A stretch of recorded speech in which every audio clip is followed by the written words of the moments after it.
Hi there! Good morning, good afternoon, good evening, and good day. RJYC Vlog here. So ito nga, i-congratulate natin si Auntie Claire Castro ng kanyang bagong achievement, and that is summa cum laude Bachelor of Fake News Peddler and Masteral in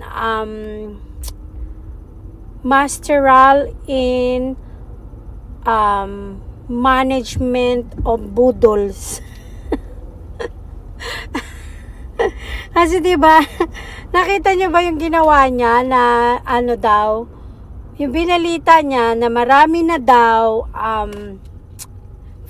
drug free na mga barangays sa bansang Pilipinas, which is around 4,000 plus barangays. Tapos,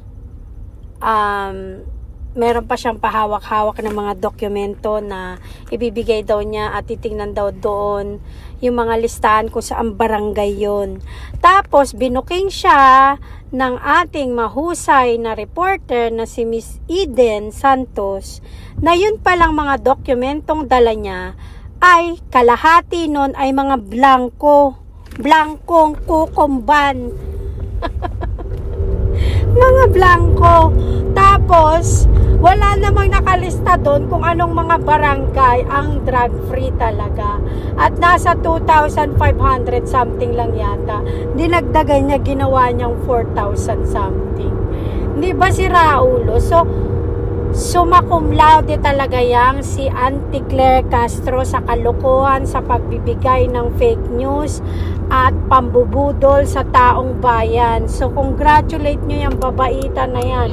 Napakahusay niyang gumawa ng mga kwento at mga impormasyong hindi naman makatotohanan. So, at least consistent siya sa kanyang pagsisinungaling. Consistent din siya sa pambubudol ng mga tao. Kaya, naman, di ba? Pasok na pasok siya sa kaugalian at sa kung ano man ang itinuturo at namana niya sa kanyang boss na si Bangag BBM. Okay, congratulations, Auntie Claire!